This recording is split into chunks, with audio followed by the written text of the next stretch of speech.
상황이 마음을 눌러도 원망치 마라. 너의 입을 지켜라. 저들은 너의 입을 보고 있다. 마음을 뺏기지 마라. 내가 널 도우지 않는단 소리에 너의 모든 게 불리해도 너는 기도를 계속해라. 너 기도를 멈추지 마라. 내가 너의 그 모든 상황을 바로 역전시키리니 너 기도를 멈추지 마라.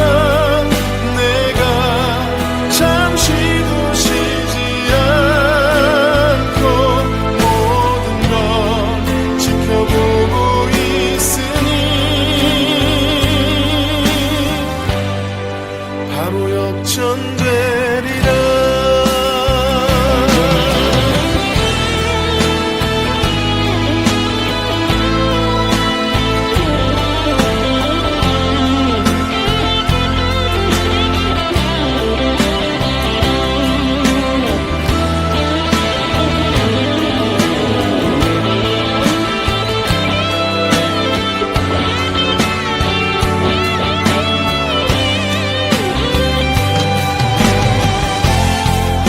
저들의 힘이 너를 압도해도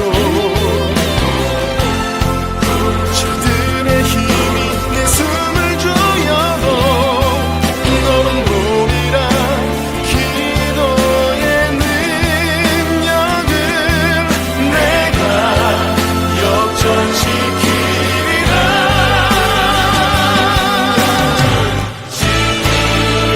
너 기도를 멈추지 마라. 내가 너의 그 모든 상황을 바로 역전시키리니 너 기도를 멈추지 마라. 내가 잠시도 쉬지 않고 모든 걸 지켜보고 있으니 너 기도를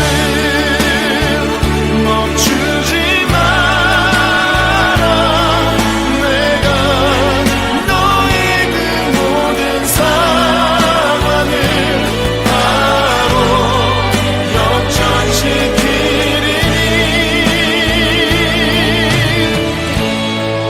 바로 역전되리라. 바로 역전되리라. 이제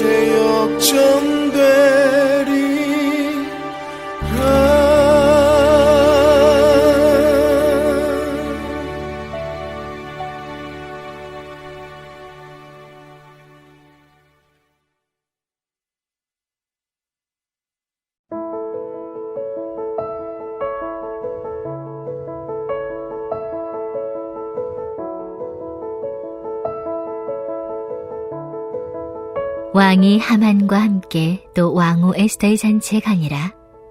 왕이 이 둘째 날 잔치에 술을 마실 때 다시 에스더에게 물어 이르되 왕후 에스더여 그대의 소청이 무엇이냐 곧 허락하겠노라. 그대의 요구가 무엇이냐 곧 나라의 절반이라 할지라도 시행하겠노라. 왕후 에스더가 대답하이르되 왕이여 내가 만일 왕의 목전에서 은혜를 입었으며 왕이 좋게 여기시면 내 소청대로 내 생명을 내게 주시고 내 요구대로 내 민족을 내게 주소서. 나와 내 민족이 팔려서 죽임과 도륙함과 진멸함을 당하게 되었나이다. 만일 우리가 노비로 팔렸더라면 내가 잠잠하였으리이다. 그래도 대적이 왕의 손해를 보충하지 못하였으리이다 하니 아하수에로 왕이 왕후 에스더에게 말하이르되 감히 이런 일을 심중에 품은 자가 누구며 그가 어디 있느냐 하니 에스더가 이르되 대적과 원수는 이 악한 하만이니이다 하니 하만이 왕과 왕후 앞에서 두려워하거늘 왕이 노하여 일어나서 잔치 자리를 떠나 왕궁 후원으로 들어가니라. 하만이 일어서서 왕후 에스더에게 생명을 구하니 이는 왕이 자기에게 벌을 내리기로 결심한 줄 알미더라. 왕이 후원으로부터 잔치 자리에 돌아오니 하만이 에스더가 앉은 걸상 위에 엎드렸거늘 왕이 이르되 저가 궁중 내 앞에서 왕후를 강간까지 하고자 하는가 하니 이 말이 왕 입에서 나오매 무리가 하만의 얼굴을 싸더라. 왕을 모신 내시 중에 하르보나가 왕에게 아뢰되 왕을 위하여 충성된 말로 고발한 모르드게를 달고자 하여 하만이 높이가 50규빗 되는 나무를 준비하였는데 이제 그 나무가 하만의 집에 섰나이다. 왕이 이르되 하만을 그 나무에 달라 하매 모르드게를 매달려고 한 나무에 하만을 다니 왕의 노가 그치니라. 아멘. 여러분, 역전하면 딱 떠오르는 게 있나요? 전주 역전 이런 거 말고요. 그렇죠. 스포츠죠, 스포츠. 역전은 주로 대결을 펼치는 전쟁이나 스포츠 경기에서 많이 나오는 극적인 장면들이죠. 특별히 그 야구 좋아하시는 분들은 아실 텐데 야구는 9회 말 투아웃부터다 이런 말이 있을 정도로 그 역전의 극적인 장면들이 많이 연출되기도 하죠. 실제로 역전을 많이 하기로 유명했던 우리 지역의 군산상고 야구팀은 역전의 용사다 이러한 별명을 가지기도 했습니다. 축구도 마찬가지죠. 한 골씩 서로 주고받으면서 엎치락 뒤치락 역전에 재역전을 하다가 결국 3대2로 승패가 갈리면 그 경기는 아주 짜릿하고 기억에 오래 남죠. 이것을 그 축구 황제의 이름을 따서 펠레 스코어라고 하기도 합니다. 이러한 스포츠 경기처럼 희망이 보이지 않는 그러한 절망의 상황에서도 포기하지 않고 간절한 소망과 믿음을 가지고 나아갈 때 극적으로 역전되기도 하는 것입니다. 우리는 이것을 각본 없는 드라마 이렇게 표현하기도 하죠. 바로 오늘 에스더 본문에서 그 드라마와 같은 역전의 상황이 펼쳐지는데요. 저는 요즘 그 에스더의 말씀을 보면서 한편의 대하 드라마, 사극을 보는 것 같은 그러한 생각이 듭니다. 왜 우리 그 사극을 보면 왕을 중심으로 권력의 다툼이 생기고 또 어떠한 무리들은 왕을 암살하려고 하고 자신이 왕이 되려고 하고 그것 때문에 서로 막 암투가 벌어지고 권력을 얻기 위해서 상대방을 죽이기도 하고 불법과 중상모략과 그 음해와 거짓이 난무하고 권력을 얻기 위해서는 수단과 방법을 가리지 않고 참 어쩌면 오늘 에스더 이야기가 그렇게 조선시대의 사극과 닮아 있는지 오늘날의 정치와도 너무 닮아 있다 이런 생각을 했습니다. 그러면서 드는 결론은 뭐냐면 인간의 욕심은 예나 지금이나 참 변함이 없구나. 하나님 없는 인간의 본성은 어쩔 수 없이 악하구나. 탐욕이 끝이 없구나. 그리고 그 끝은 결국 사망이구나 라는 것을 깨닫게 됩니다. 욕심이 잉태한 즉 죄를 낳고 죄가 장성한 즉 사망을 낳느니라. 하나님의 말씀이 정말 정확하구나 라는 생각을 하게 됩니다. 오늘 말씀을 통해서 악인인 하만과 또 하나님을 의지하는 의인이라고 할 수 있는 에스더와 모르드게의 삶을 비교하면서 함께 은혜를 나누고자 합니다. 하만은 악한 사람입니다. 여러분 그동안 쭉 말씀으로 여는 하루를 통해서 이야기를 들어와서 여러분 잘 아시다시피 유대 민족을 말살하려는 하만의 음모가 있었죠. 자신의 뜻에 거슬리는 모르드게를 나무에 달아 죽이려 했던 사람입니다. 왕을 속이고 왕의 명령이 담긴 문서에 왕의 도장을 찍어서 모든 백성들에게 유대 민족을 죽이라는 어명을 내렸습니다. 이러한 악한 하만의 계획은 처음에는 완벽해 보입니다. 에스더와 모르드게 입장에서는 아주 큰일이 났죠. 아무리 왕의 총애를 받던 사람이고 비록 그가 왕후 에스더라고 할지라도 왕이 이미 조서를 내리고 왕의 도장까지 찍은 일을 번복하기란 매우 어려운 일이었을 것입니다. 세례 요한이 왜 죽었습니까? 헤로드 왕의 아내 헤로디아의 딸이 춤춘 것을 보고 반해가지고 네 소원이 뭐냐 이렇게 묻고 그 나라에 내가 절반이라도 주겠다라고 많은 사람들 앞에서 말을 해버린 바람에 결국 세례 요한도 죽게 된 것 아닙니까? 이렇듯 왕이 한 번 뱉은 말을 바꾸기란 참으로 어려운 일이고 불가능해 보입니다. 그런데 오늘 본문에서 그 바꾸기 힘들 것 같은 불가능한 상황이 보란듯이 역전됩니다. 여러분, 이것을 누가 했습니까? 에스더가 했나요? 모르드게가 했나요? 바로 하나님이 하신 일인 줄 믿습니다. 악인 하만은 자신의 꾀를 따르고 죄인의 길에 서며 오만한 자의 자리에 앉아 있었습니다. 이와는 정반대로 하나님의 백성, 하나님의 사람, 의인인 에스더와 모르드게는 어떻게 했습니까? 온 민족이 한 마음으로 울며 금식하고 애통하고 기도하며 하나님의 도우심을 간절히 구했습니다. 이것이 바로 역전의 비결입니다. 기도를 멈추지 말아야 합니다. 저는 오늘 말씀을 준비하고 묵상하면서 에스더와 모르드게처럼 악인에게 억울한 일을 당하고 죽을 상황이었지만 그럼에도 불구하고 타협하지 않고 하나님만을 의지하고 죄를 짓지 않으려고 죄의 자리를 떠나고 몸부림쳤던 의인 요셉의 삶이 생각났습니다. 요셉과 에스더와 모르드게의 삶은 평행이론처럼 묘하게 닮아 있습니다.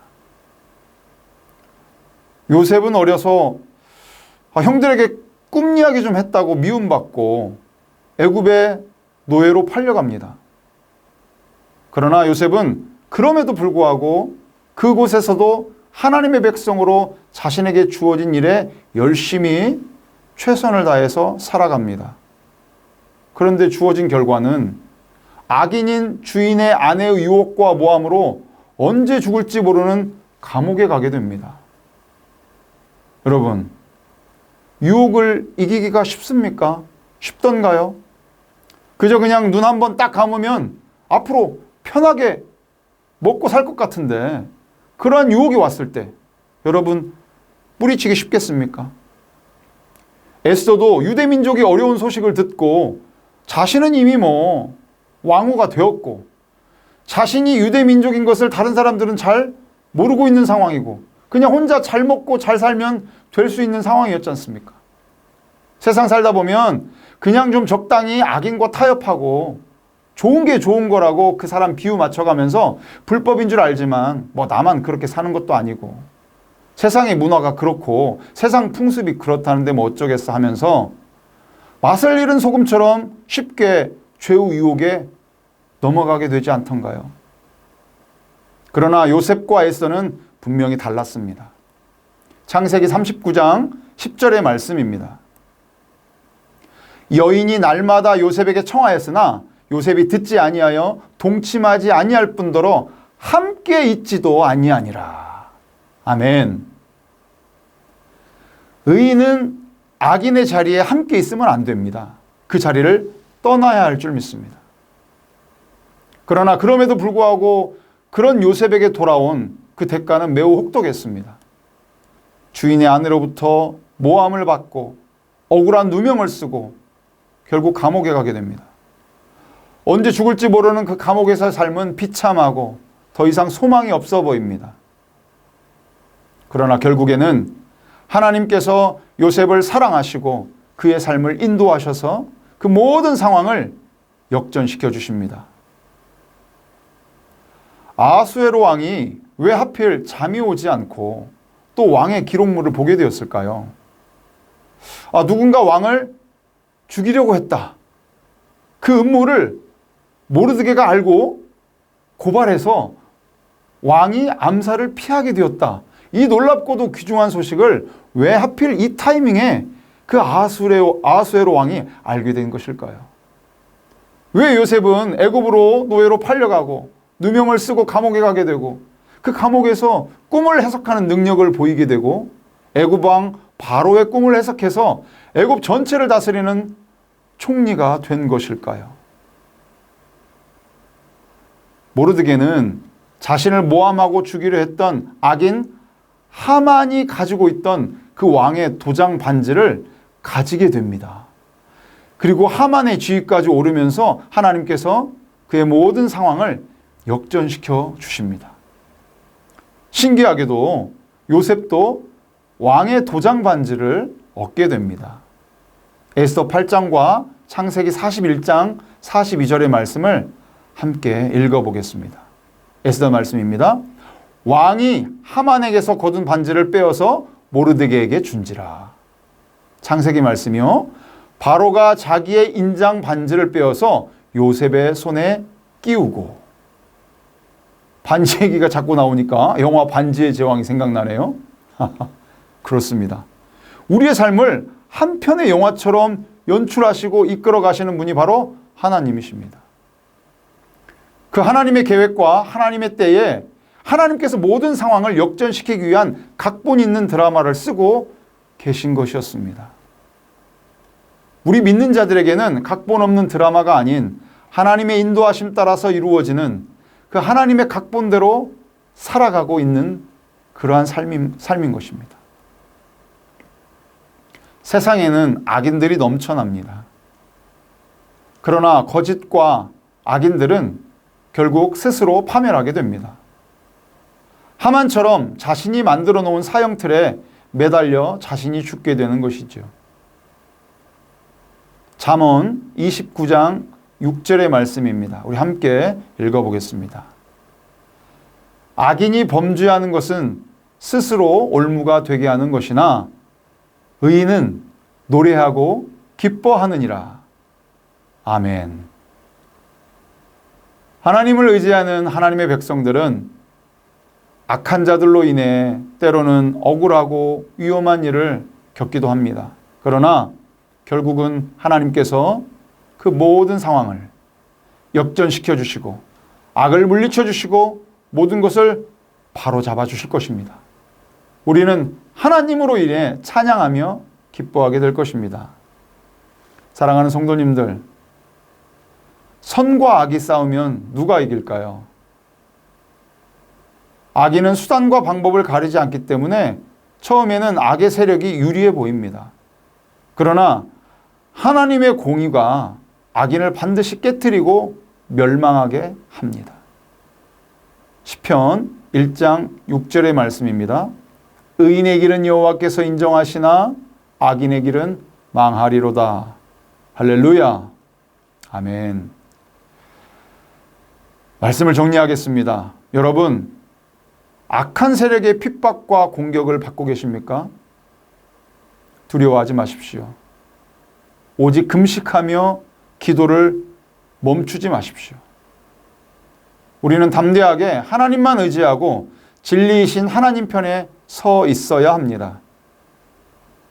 우리는 하나님이 살아계셔서 역사하시고 이 모든 상황을 역전시키시는 분이심을 믿고 오직 주님만 의지해야 할 것입니다. 오늘의 말씀을 기억하면서 또 묵상하면서 우리 함께 기도하도록 하겠습니다. 이 시간 두 가지 기도 제목으로 우리 기도할 텐데요. 첫째, 하나님, 우리가 악을 부러워하지 않게 하시고 악을 악으로 갚지 않게 하시고 길이요 진리요 생명 되신 예수님만 의지하며 나아가게 하옵소서. 모든 상황을 하나님의 방식으로 역전시키실 주님만 신뢰하고 의지하게 하옵소서라고 기도하겠습니다. 둘째, 오늘 주일 예배를 위해서 함께 기도했으면 좋겠습니다. 예배에 참여하는 모든 성도님들의 마음을 좋은 밭으로 만들어 주시고 오늘 주시는 말씀을 온전히 하나님의 말씀으로 받아서 열매 맺는 삶을 살게 해달라고 우리 함께 기도하겠습니다. 특별히 오늘 말씀 전하시는 담임 목사님, 성령의 능력으로 충만케 하사 우리 하나님께서 예배하신 능력의 말씀이 부어지게 해달라고 우리 담임 목사님을 위해서 함께 기도하겠습니다.